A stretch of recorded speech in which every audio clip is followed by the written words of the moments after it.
Today I'm shedding some light on another one of the Black Murderers Row fraternity members. He was the only African American of the group that was also of Spanish descent, being Puerto Rican by birth. Because of his affiliations with the fraternity, he too never fought for the world title, but won the world colored welterweight and middleweight title in his short life. My name is Bola Raymond Oludwale, and this is The Scoop. Born May 2nd, 1914, in Mayagüez, Puerto Rico. The story has it that his father was an African American merchant marine named Lewis Hardwick and was stationed there, but then on a leave for a few months only to return to find out that his lady, Maria, wasn't just pregnant, but had a child for him, waiting for him. He was a dad. While he was young, the family was young, Lewis Hardwick moved the family over to Atlanta, Georgia. And yeah, then tragedy struck during World War I. The family struck the family when the father's ship went missing, the USS Cyclops, and was never found. Still to this day, there's no finding of anything. They still don't understand what happened to him.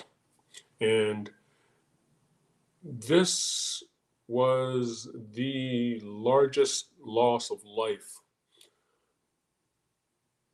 in U.S. naval history without there being combat. Shortly after World War I ended, tragedy struck the family again with Maria passing away. So, young Herbert Lewis Hardwick, which is what his father named him once he moved over to Atlanta, ended up having to move to live with his maternal aunt, Antonio Arroyo Robinson.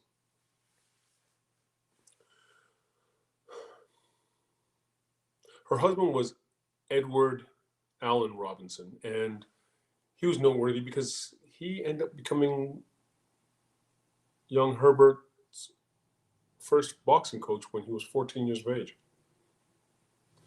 There's not much said about his amateur career, maybe because it only lasted a year. He turned the boy pro at 15 years of age. Okay. 1932, Herbert was fighting in West Palm Beach, and the Connecticut State Senator, Henry Durant, was in the audience. Mr. Durant was so impressed with Herbert's ability that he sponsored him to go to a training camp up in New Haven. And from this point on, Herbert was known as the Coco Kid. All these names. Herbert fought under a few different names, mind you, moving forward from this point on.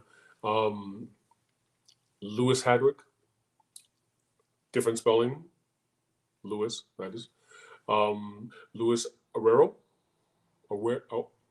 Arroyo, or Lewis Kid Coco. I sort of like that one.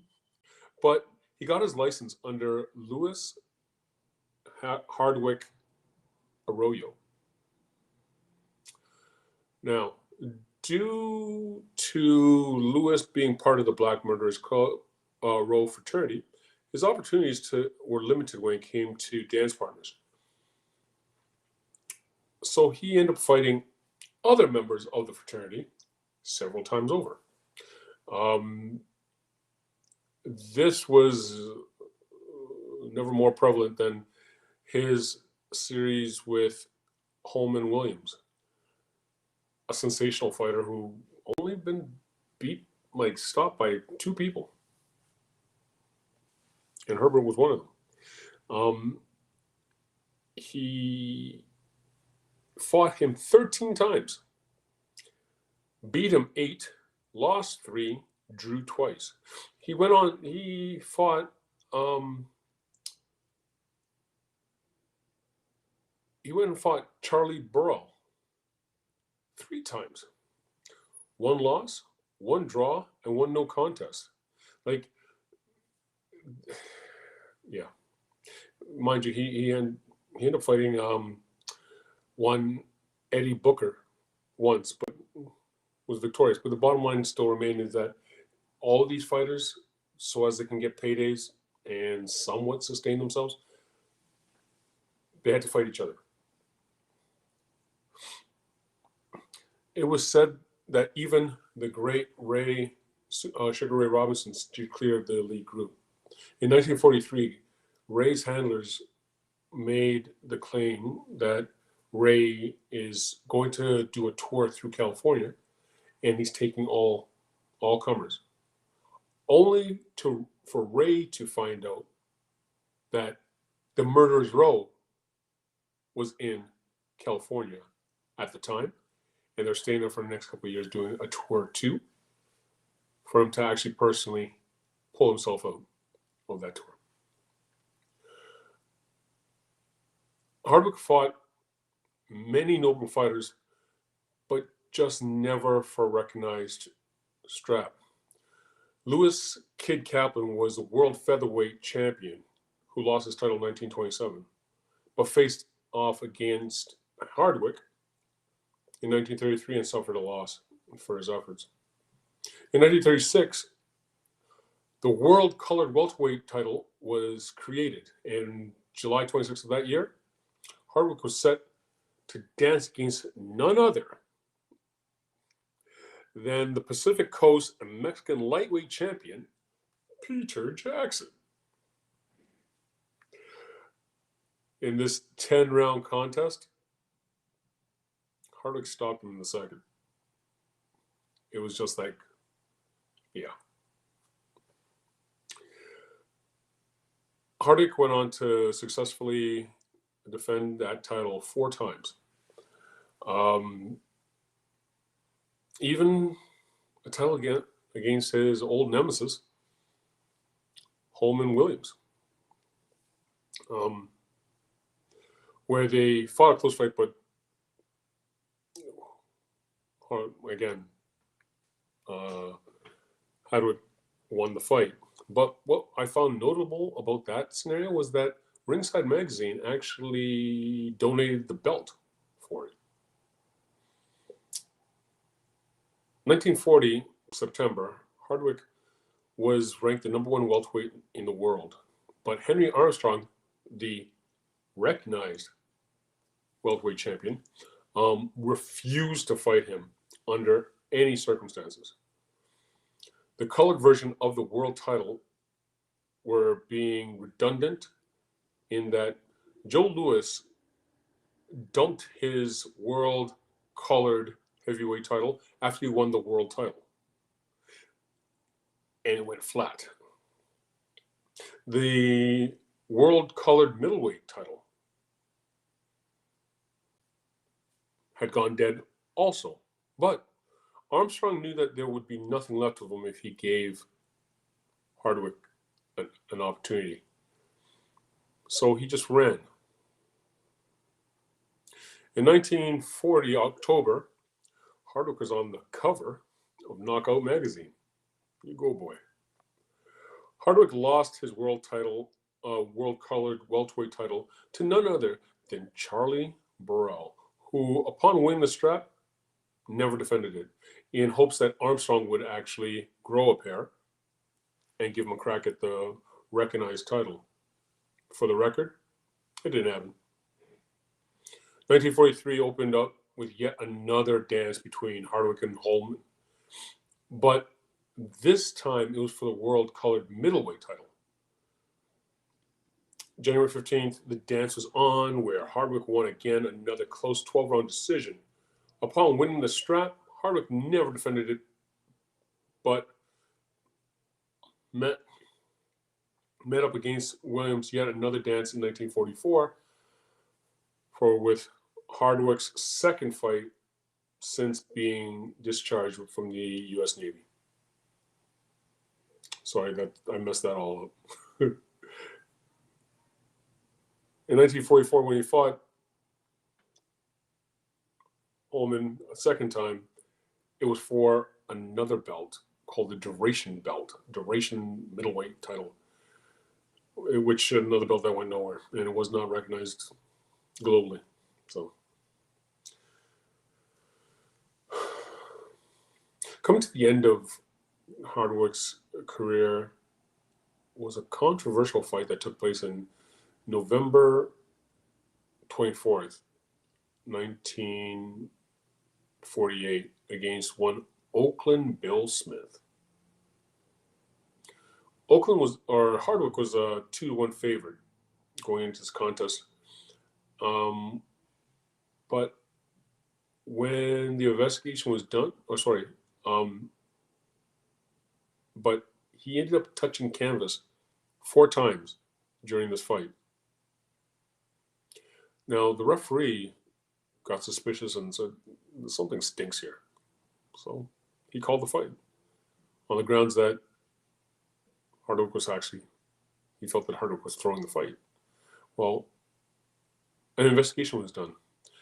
And Hardwick, when asked if he was throwing the fight, he said he apologized for his lackluster performance and cited that he had personal anxiety due to his mother, his aunt, was gravely ill.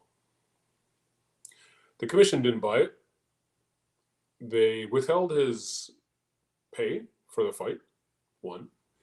They suspended him for 6 months. And remember, in these days, fighters were fighting like 2-3 times a month. So that's a whack load of income that didn't come his way. And he wasn't on the trajectory of the recognized world title. Therefore, the fights that he was fighting, he wasn't making anything, like nothing substantial. So he then also got fined $500 in those days. I tried to do some quick math, but I couldn't. $500 in 1950 would equate to a lot of money today. Right. Hardwick's last fight was against Archie Moore, or last fights, where Archie Moore in 1945, which was a loss, and then a loss to Bobby Mann in 1948. But in 1949, Sugar Ray Robinson backed out of 2 fights against Hardwick. You see, this is mind-blowing for me because,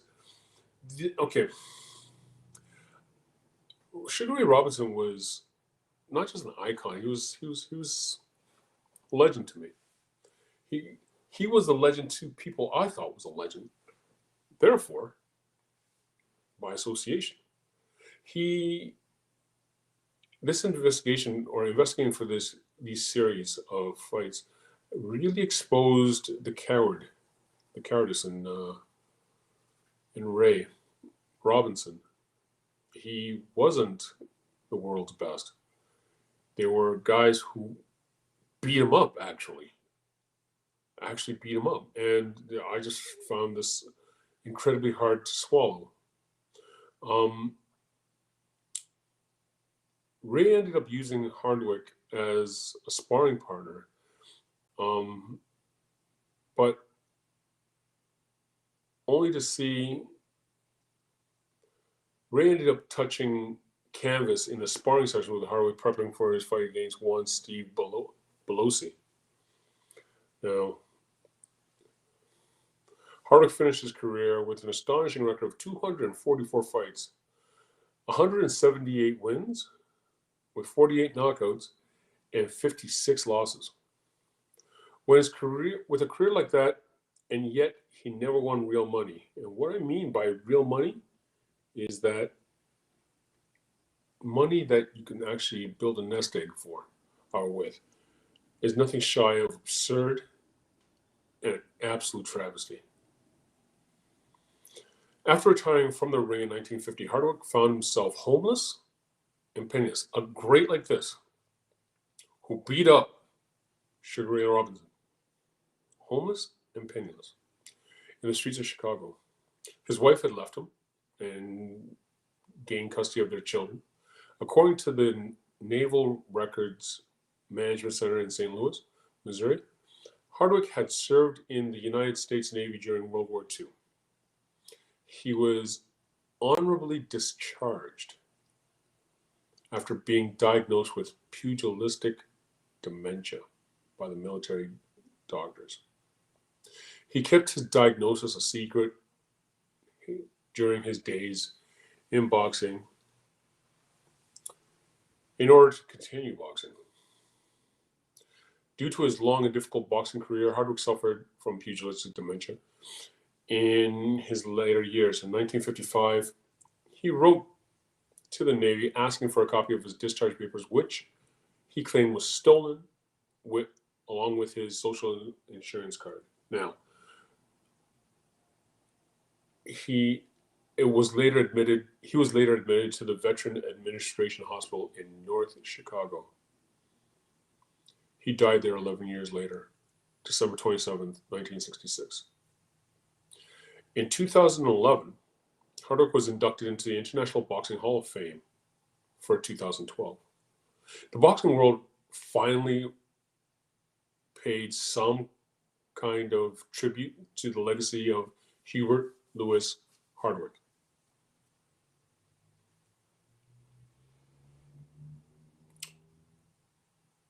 Unfortunately, he wasn't rewarded during his lifetime like he should have been. Stories like this it's